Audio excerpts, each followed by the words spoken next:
인구 4,800만 명. 반만년의 역사를 가진 대한민국. 그리고 이 나라를 대표하고 행정권의 수반이 되는 최고의 통치권자 대통령. 해방 후 지금까지 우리는 10명의 대통령을 만났다. 그들의 역사는 곧 대한민국의 역사였고 각각 건국과 경제발전, 민주화를 강조했다. 대한민국 초대 대통령 이승만. 6.25 전쟁 발발 이후 자유민주주의 체제로 이승만 대통령은 첫 발을 내딛었다. 그는 혼란 속에 주변 국가의 외교를 강조했다. 이승만의 리더십은 그 어떤 자주적 리더십입니다. 자주적 리더십이에요. 미국의 원조도 받고 군대 지원도 받고 많은 그러한 보급을 받지만은 그럼에도 불구하고 민족 자존의 자주적인 리더십이고 거기에다가 국민들한테는 소위 그 자유를 자유민주주의적인 그러한 자유를 국민들이 만끽할 수 있도록 허락한 그러한 리더십입니다. 그러나 집권 말기 장기 집권을 위한 3.15 부정선거와 이어진 4.19 혁명으로 비운의 대통령이 됐다. 이때 5.16 군사 쿠데타를 통해 권력을 잡은 이가 바로 박정희 대통령이다. 박 대통령의 집권 이후 이른바 한강의 기적을 통해 경제 성장을 이룩게 했다. 우리나라 경제가 농업 경제 중심에서 농경 사회에서 산업 사회로 공업 중심의 경제 체제로의 경제 패러다임을 바꿔버리는 것이라고요. 오늘날 자동차 산업, 전자 산업, 조선 산업 이런 중화공업의 전반적인 산업이 바탕이 그때 다 형성되는 것이라고요. 그러나 파란만장했던 그의 삶은 유신독재라는 비난 속에 궁정동 시해 사건으로 비극적 결말을 맞게 됐다. 그리고 또다시 들어선 군사정권. 5.18 광주민주화운동을 무력으로 진압. 저돌적 해결사형인 전두환 대통령. 사회에 엄청난 갈등과 분열을 일으켰다. 건국과 쿠데타의 혼란 속에서 대통령의 자리에 오른 이들. 자신을 중심으로 강력한 통제력을 바탕으로 국가를 운영한 전제형 리더십으로 평가된다. 이후에도 계속된 군사정권. 군 출신인 노태우 대통령. 이전 군사정권과 차별화를 내세웠지만 한계를 넘지는 못했다. 그는 국방정책을 추진하여 나름 성과를 냈지만 소극적, 방임형 리더십은 무능하다는 지적을 받기도 했다.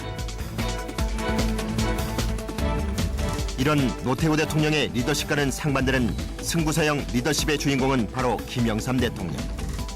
임기 초반 국내 하나회 척결과 금융실명제라는 경제개혁을 단행했다. 금융실명제를 하면은 경제가 파탄이 난다고 많은 사람들이 엄청나게 우려를 하고 심지어는 성장률이 마이너스 성장률이 될 것이다 라고 하는 그 당시에 그 루머와 지금 생각하면 억측이지만 상당히 좀 무시무시한 괴담도 많이 있었습니다. 근데 그런 걸 다 감안하고서도 이거는 지금 하지 않으면 안 된다고 해서 결단을 내렸습니다. 그러나 임기 말 외환위기가 닥치고 정치적 혼란을 겪으면서 김 대통령의 리더십은 위기를 맞았다. 임기 말기에 그 IMF가 닥쳤을 때 오랫동안 뭐 재벌 구조라든지 뭐 그밖에 정경 유착 문제라든지 사실 이런 데서 오는 사실 복합적인 그런 경제 상황이었단 말이죠. 이런 점에 대해서는 굉장히 참 안타깝게 생각하시고 너무너무 참 힘들어 하셨던 게 사실이죠.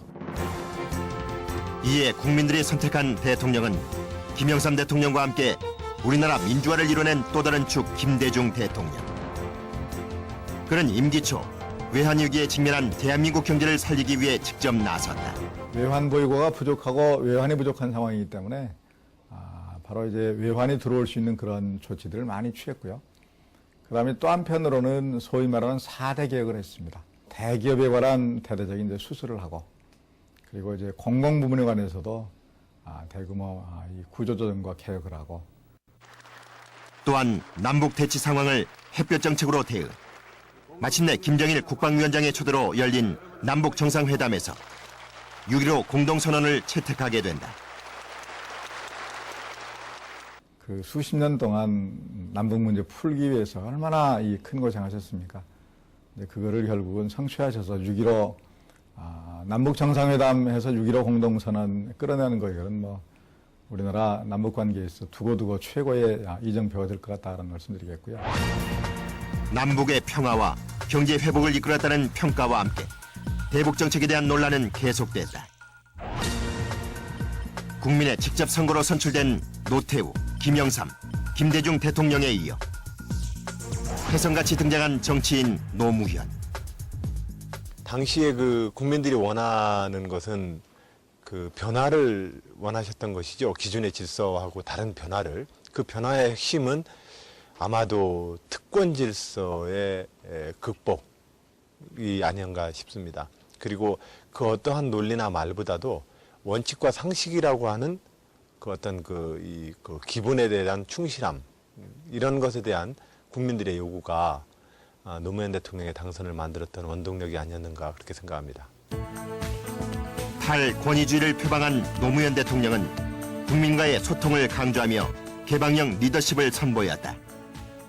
우리 사회가 비로소 대통령이라는 특수한 지위로 이끌어지는 나라가 아니라 대통령이시든 국회의원이시든 그 누구든 평등한 어떤 그 법과 제도로 다스려지는 나라의 틀을 만드셨습니다.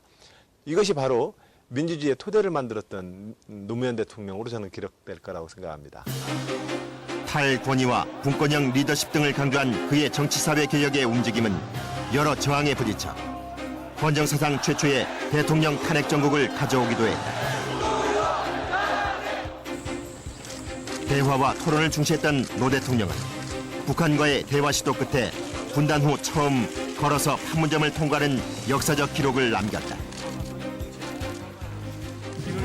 그리고 2007년 17대 대선에서 50%에 육박하는 지지율을 얻고 당선된 이명박 대통령.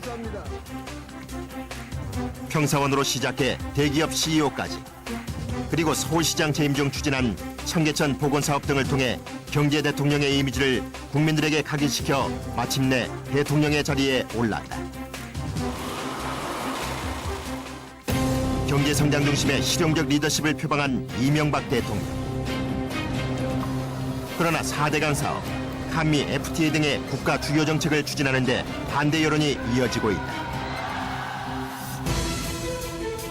60여 년의 세월 동안 수많은 굴곡을 거쳐온 대한민국 정치사. 각기 다른 리더십으로 대한민국을 이끌어온 역대 대통령. 국내외 정세가 급변하는 속에 2012년 대한민국에 필요한 대통령의 리더십은 과연 무엇일까?